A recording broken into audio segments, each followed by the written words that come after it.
Juni 14, Jumamosi, mwaka wa 2025.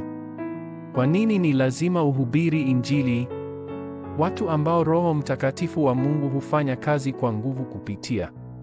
Marko 16:17 hadi 18.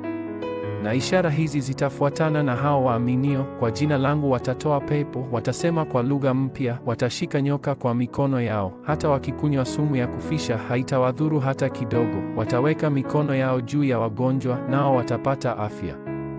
Kuna tume tatu za kihistoria lazima utekeleze. Kwanza ni kubadili hatima yako kwa kuweka chapa baptizan 7 za Mungu.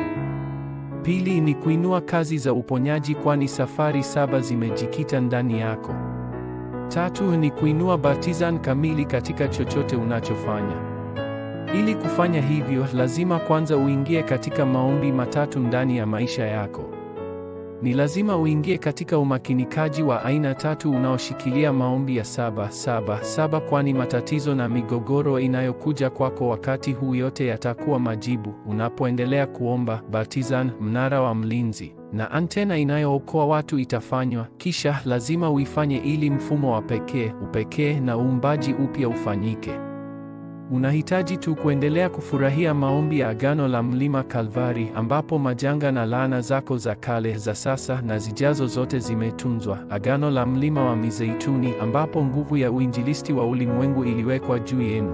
Uzoefu wa kweli wa chumba cha juu cha Marko. Agano la Antiokia, tume yako ya kweli. Agano la Asia, mwanzo wako muhimu. Makedonia, hatua yako ya kugeuka. Na Roma, mwongozo wa mwisho. Unapofanya hivyo, utaweza kushikilia agano sahihi. Hilo lilitumika pia kwa Yokebedi, Obadia na Paulo. Moja, kwa nini ni lazima uhubiri Injili?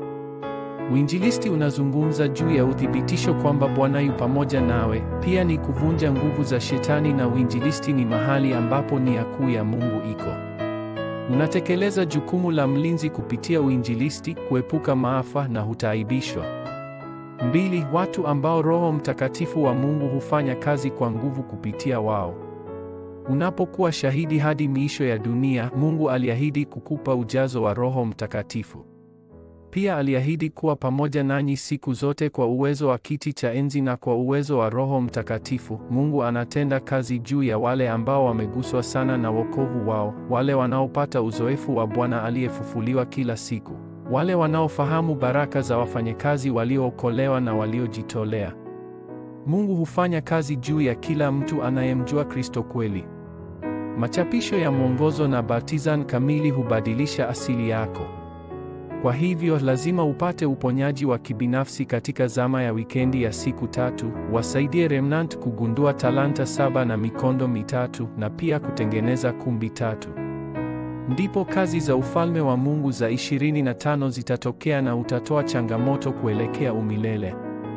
Ombi la agano. Mungu Baba, naomba nichapishwe na mambo yako na kuinua baptizan kamili. Katika jina la Yesu Kristo ninaomba. Amen.